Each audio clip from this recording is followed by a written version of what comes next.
February 17th, 1801. The vote that made Jefferson president. You are there. Order Cronkite reporting, February 17th, 1801. For nearly a week, and after 34 ballots taken at all hours of the day and night, the House of Representatives has failed to break the deadlock that would decide who shall be the third president of the United States. In a fiercely contested election, the Democratic-Republican Party months ago defeated the Federalists, and Thomas Jefferson was nominated for the presidency.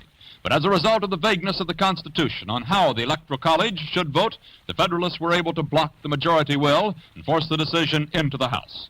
Thus, the majority-elected president of the United States, Mr. Thomas Jefferson, may never be allowed to assume his post. The Federalists, led by Alexander Hamilton, have been determined to keep Jefferson from the presidency at all costs. Some of them have gone so far as to threaten the secession of the New England states if Mr. Jefferson is elected. The Democrat-Republicans on their side have made it known that should the Federalists succeed in preventing the expression of the majority will, those states which supported Jefferson would organize their militia for a march on Washington. Whatever the outcome of the deadlock, there is thus present the terrible danger that this young nation may be torn apart and possibly be forced to settle this issue in civil war. We take you now to the House of Representatives in Washington. All things are as they were then, except... You are there. This is Harry Marble in Washington. The 35th ballot has just been completed with no change in the deadlock. There is Representative James A. Baird of Delaware. He is one of the leaders of the Federalists. Congressman Baird. Just a minute. Many of the spectators present are Jefferson supporters. They've been drifting into Washington during this past week and have made it known to all that they intend to see that the popular mandate is carried out. What is it you wish to know, sir? What was the vote this time, Congressman? The same. 8 states for Jefferson, 6 for Burr, 2 delegations split evenly. 9 votes, as you know, are needed to win. Congressman Baird, would you explain to us just how it came about that the House of Representatives was given the responsibility for the election of the president? When the returns ran last autumn, the results showed that Jefferson and Aaron Burr had defeated our candidates, President Adams and Mr. Pinckney. For Jefferson and Burr were themselves tied in the number of electoral votes. Under the Constitution, the tie could only be broken by a vote of the House of Representatives. Well, is the House of Representatives now sitting, the newly elected one or the old House? Is the House now sitting, the newly elected one or the old House? It's the old House. And the Federalists have the majority in the old House? We do. And who would hold the majority in the new House? The Republicans. If you're trying, sir, to point out that we Federalists are in the strange position of deciding an election we have lost, you're correct. You say decide, sir. You can only decide between Jefferson and Burr, 2 Republicans. That is, you're deciding for the Republicans who shall be their president. Blame the Constitution for that, not us. How much longer will this deadlock continue? The present indication is the rest of the winter. Do you believe the country will tolerate this situation that long? It's intolerable now. We must resolve it. And by resolving it, you mean keeping Mr. Jefferson from the presidency? By every possible means. Despite the majority will of the voters. Majority will. What is that high-sounding phrase? I hear it mouthed with such reverence as to wonder in what heavens this divine concept was born. Perhaps in Mr. Jefferson's heavens, but not in mine. We are determined to pursue to the bitter end what we regard as the only sound course of government for this nation. You believe, then, that Mr. Aaron Burr will follow your course? Burr is preferable to Jefferson. Why, sir? Burr is able, forthright, and practical, and in no way, in my opinion, fanatically dedicated to these disorderly, so-called democratic principles and questionable philosophies, as is our French-speaking present vice president, Mr. Jefferson. Do you really prefer Mr. Burr? Or is it not your strategy to support him in order to elect a third man, possibly a Federalist? What we would prefer is one matter. What we can hope to achieve is another. I have cast the vote of Delaware for Aaron Burr. With Mr. Alexander Hamilton's agreement? I do not care to comment on that. With Mr. Burr's agreement, then, to oppose Jefferson, his own party leader? I say as before, we prefer Burr. Is there any basis at all, any basis of compromise on which you would accept Mr. Jefferson as president? There is. Has anyone tried to negotiate with Mr. Jefferson? They have. What was the outcome? Mr. Jefferson would rather negotiate with backwoods illiterates than with educated gentlemen. You Baird of Delaware? Congressman Baird of Delaware. Congressman Baird. Well, Congressman Baird, I have a word for you from Hastings, Farmer Hastings. Don't you try to elect me no president I didn't vote for. We won this election, and I'm here to see that it stays gall darn won. I've seen you here all week. You failed to frighten me, sir. If you keep dragging this thing on, you're going to see more of us here. Lots more. We don't aim to frighten you. We do aim to persuade you. While the House is in recess before the taking of the 36th ballot, we're going to take you to the home of the departing President of the United States, Mr. John Adams. President Adams was a candidate to succeed himself, but was defeated by an attack written by the chief strategist of his own party, Alexander Hamilton. Come in, Winston Burdett. This is Winston Burdett speaking from the unfinished President's house. The government moved to Washington from Philadelphia just 4 months ago, and nothing in this muddy swamp seems to be more than partly built. For John Adams, these last days of his administration mark the end of a bitter struggle and a sore defeat for him. While Congress battles over the selection of the next president, he and Mrs. Adams are packing to leave. President Adams, can you foretell who will be your successor? I cannot. You have no ideas at all about the outcome? This will be the outcome as far as I am concerned. On the evening of March 3rd, just 2 weeks from now, Mrs. Adams and I will leave Washington. That is all. Don't you expect an inauguration on March the 4th? I do not know. There may be and there may not be. Assuming that one does take place, will you attend the ceremonies with your successor? I will not. John, we can stay an extra day longer. Not even an extra hour. But, John, people will say... I don't care what people say. Too much has been said already. For 4 years, I've served my country, and every act of my administration has been reviled. Well, let them revile the last act, too. I will not be here to listen. Mr. President, since a choice does have to be made, whom do you prefer, Jefferson or Burr? I would remind you, sir, that I was a candidate to succeed myself. Because I was defeated, must I now reject my ideas? I will not choose between candidates whose principles I disapprove. The President cannot choose. The House of Representatives must make the decision. They might be influenced by the President of the United States. I sometimes think that if I were the last man left in this country alive and sane, the very members of my own party in Congress would pay scant heed to any word of mine. Well, let them take counsel with Hamilton. John, I think we had best not discuss Colonel Hamilton. Last autumn, he published that scurrilous pamphlet about me, and as a prisoner in my office, I could say nothing. A strutting, arrogant peacock, he illegitimate, he carried on a secret correspondence with Pickering and other members of my administration, giving them advice in opposition to me. Of course, I threw them out of my cabinet, and why should I not have done John. so? Mr. President, do you credit the report that a third man may be put into the presidency? Just whose report is that? The source has not been confirmed, sir. I would oppose any such reckless course. If someone other than Jefferson or Burr is chosen, might there not be serious disturbances? As chief executive, aren't you responsible for guarding against such a situation? I do not need to be reminded of my responsibility, sir. I have lived by the law. I will fight and die by the law. If there is disorder, I warn them. I watched the French Revolution with a heavy heart. Well, Jefferson was a friend of the French. Let him answer now. Proper government has broken down in France, and the French disease has infected us. And Hamilton is to blame, too. He didn't want Adams. Well, now he's got Jefferson or Burr. John, I beg We you. needed order and sound government, and instead we get this. Well, I'm going back to Quincy. The President is disturbed. I'm sure you understand. Thank you, Mr. President and Mrs. Adams. We take you now to New York, where Bill Leonard is with Colonel Alexander Hamilton. Perhaps we can find out from Mr. Hamilton what the real strategy of the Federalists is at this moment. No one is in a better position to know. Come in, Bill Leonard.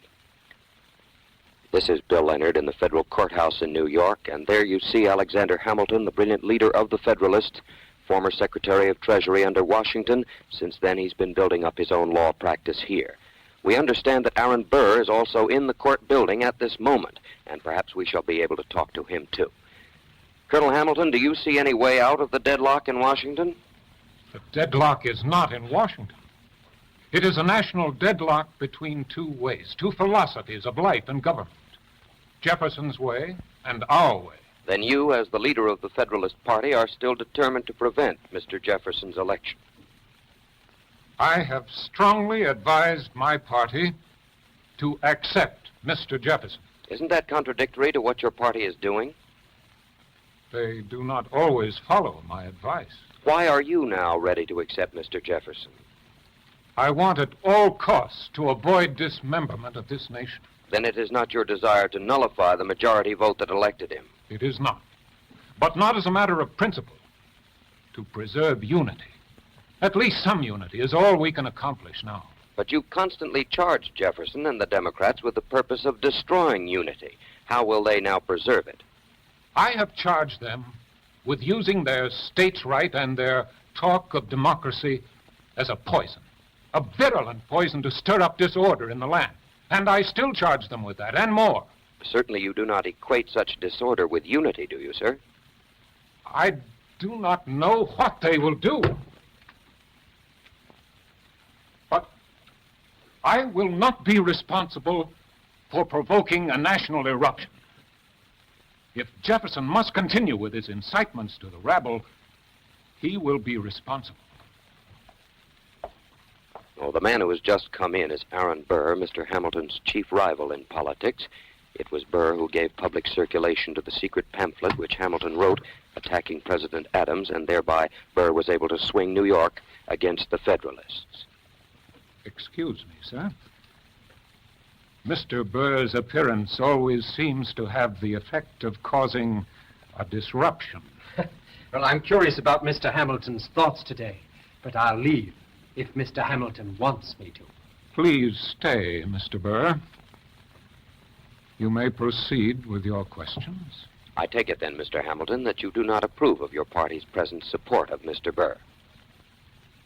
Mr. Burr is a man of boundless ambition, unencumbered by conscience or morals. On what evidence do you make those charges, Mr. Hamilton? It needs no special evidence. Mr. Burr's entire career cries out with it. He is bankrupt of character. And I have warned my party that if they elect him, he will personally profit from his high office by the plunder of the country. He would disgrace us abroad and ruin us at home. Do you wish to reply, Mr. Burr? Well, I would not want to further enrage the good gentleman.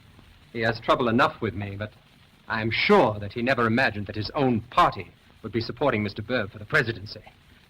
That must be quite a blow. One which I will survive, Mr. Burr, but which you may not. I am wanted in court. I trust, sir, that your curiosity as to my thoughts has been satisfied.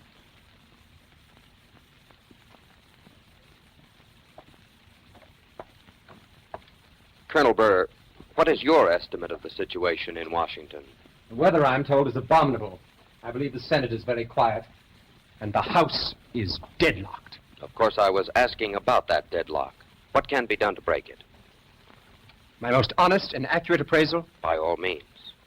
I don't know. Well, surely you have an opinion. And what difference would my opinion make? The decision is up to the House. I am not a member of the House. But you are a candidate. I beg your pardon. I made no campaign. Then let me ask you this, sir. You were nominated for office, weren't you? Certainly. I was nominated for the vice presidency. Yes, but now you are one of the two candidates for the presidency itself. Well, that is not remarkable. Chance has made me a candidate. Now the House must choose. The committeemen and the congressmen are bound by law, not by my party's nominations. But surely your views might have an influence. My views. They are clear. I disclaim any competition with Mr. Jefferson. I shall merely wait and see what chance will bring. Poor Hamilton. He must choose, and he cannot choose. Oh, he could choose a banking system in cold blood, but here, his feelings are involved. He must pick between two men he hates. No wonder he is so distraught. Colonel Burr, let me ask you frankly, have you tried to get Federalist votes? Well, I surely don't have to answer a question like that. But I will. No. You never entertained such an idea. Well, I certainly have entertained such an idea. But I'm not as gullible as Mr. Hamilton would like me to be. You see, Hamilton and his friends want the deadlock to continue. I am merely their stalking horse. I only seem to have friends among them. But if I did, they hint that I should approach them. And if I did, the door would slam in my face. I'll wait. I'll wait till my own star shines on me. We return you now to Washington for a direct interview with the man who's the center of this political storm, Thomas Jefferson. This is Ned Calmer speaking from Conrad and McMunn's boarding house on New Jersey Avenue, a short distance from the Capitol. This crowded lodging house is where Mr. Jefferson resides while in Washington. For the past quarter of an hour, the Vice President has been preparing those animal bones you see for shipment to Caspar Worcester, a leading natural historian. Oh, Mr. Jefferson. Excuse me. I have some hopes these may prove to be the bones of a mastodon. Worcester will know. Then the question will be, where did the animal come from? Mr. Vice President, have you thought of any way to settle this election dispute? Oh, yes. There are so many ways to settle it. I have rejected them all. Why, sir? Don't you want it settled? Not by cunning, connivery, or dishonest compromise. The presidency is a trust from the people. It must be freely given. Have the Federalists offered to strike a bargain with you, sir? Oh, yes. And they will again. And you refused? I did not run for the presidency to carry out Mr. Hamilton's policy. Mr. Jefferson, if I may, I'm going to read you a list of 5 charges directed against you by the Federalist newspapers. Would you answer them? Well, I'll certainly try. Charge 1. You are an atheist, sir. False. But true that I believe in every man's right to worship in his own manner, and on an equal footing with all others. You have uniformly opposed a strong central government, they say. Not uniformly. Only when such a government is conceived of as an agency expression of the popular needs and will. You head a party whose objective is the subversion of all law and order. The only subversion we seek is a subversion of all forms of tyranny. This is the same charge the British and the Tories leveled against Mr. Hamilton when he was a young rabble-rouser in 1776. You have very limited abilities as a statesman and lawmaker, they say. You're too concerned with abstract philosophical and scientific questions. Well, let others judge my political abilities. On the question of my interest in philosophy and science, I plead guilty. I do enjoy the exploration of truth. And the last charge, sir, your manners and language are French. Your associates are French, and your library and your basic ideas are French. Well, I will not say it is all poppycock. Let us try to find the grain of truth in it. They mean that I am influenced by the ideas which led to the French Revolution. What are those basic ideas? Liberty, equality, fraternity. I am not influenced by these ideas. Much more, I helped to create them. You will remember I did have a hand in writing our own Declaration of Independence. Why blame the French? If they must blame anyone for my hatred of tyranny, I would say logically it should be the British. One more question, sir. Do you think that Aaron Burr has made a secret pact with the Federalists? I prefer to think he has not. If he has, he will fall as they fall, by the very weight of such an attachment.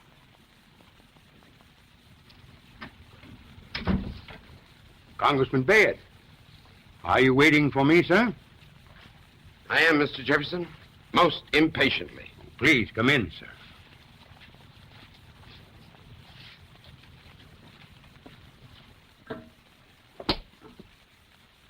What news do you bring? I feel that we should discuss our differences. By all means. We vote again in a few minutes. I cannot understand you, Mr. Jefferson. What can't you understand, sir? How you can live here, surrounded by such people, with your most ordinary countrymen underfoot, with no privacy. We want guarantees Spare that your breath.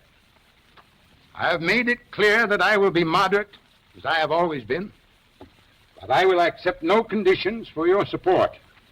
You are letting yourself be browbeaten by a pack of insolent farmers who babble of states' rights. Those insolent farmers, as you call them, are thinking about liberty, something they fought to win. So you say we advocate a return to tyranny? Hamilton and Adams admire the British form of government. They're quite open about it. Of course, they do not call that tyranny. They say, let us avoid the excesses of the French Revolution. You say you want orderly government. We shall have it, I promise you. But it will be a government close to the people who created it, where every citizen speaks with equal voice. I came here for a discussion, sir, not a speech. Evidently, there's nothing to discuss. On the contrary, there's a great deal to discuss. I merely said I would accept no condition. Very well. That's clear enough. Just a minute, Congressman. May I suggest that you do not now proceed with other plans? We shall proceed as we have to, sir. I would not prolong the deadlock much further. Then negotiate, sir.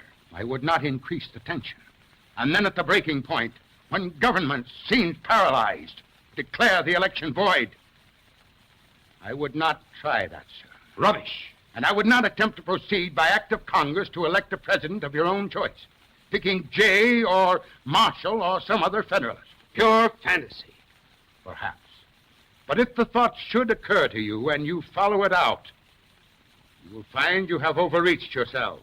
That, in any case, is for us to decide. Then you admit you have considered it. I admit nothing. Our people are aroused, sir. We have had couriers on the road daily between here and Richmond. We have reports from Maryland and Pennsylvania. Who's plotting now, sir? No plot. We will call an open convention. A convention to restore the power of government. Turn back the clock and carry out last year's election. And what will give authority to this convention of yours?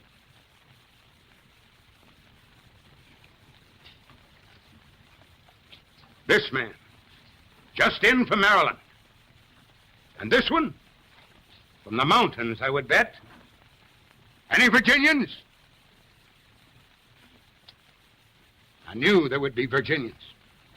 They have been streaming into Washington all week. Ask yourself now, sir. Ask yourself if you dare deny them their most elementary rights. Would you dare turn loose their fury?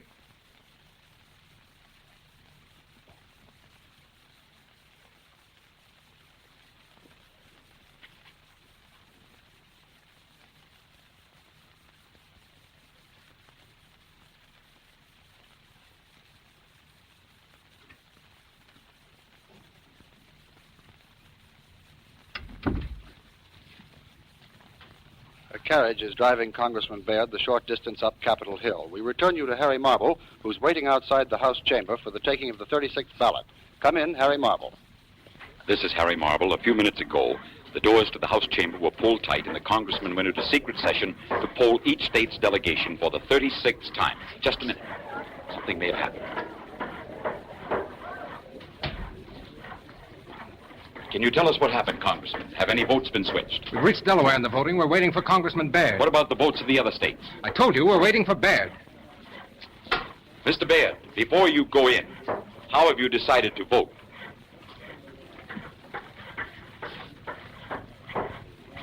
I shall withhold Delaware's vote for Aaron Burr. How will that affect the outcome, sir? It will break the deadlock. Maryland will switch. I believe Vermont will switch, and perhaps South Carolina. In any event, our next president, God help us, will be Thomas Jefferson.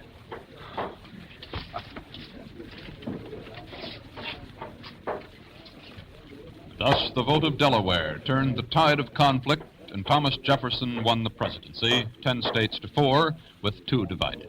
2 weeks later, in his inaugural address, Jefferson bid for domestic peace, saying, "We are all Republicans, we are all Federalists."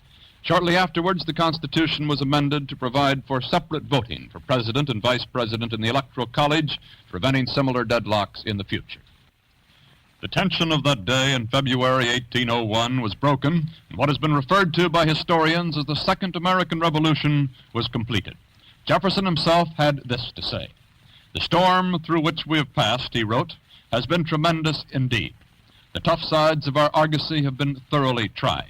Her strength has withstood the waves into which she was steered with a view to sink her.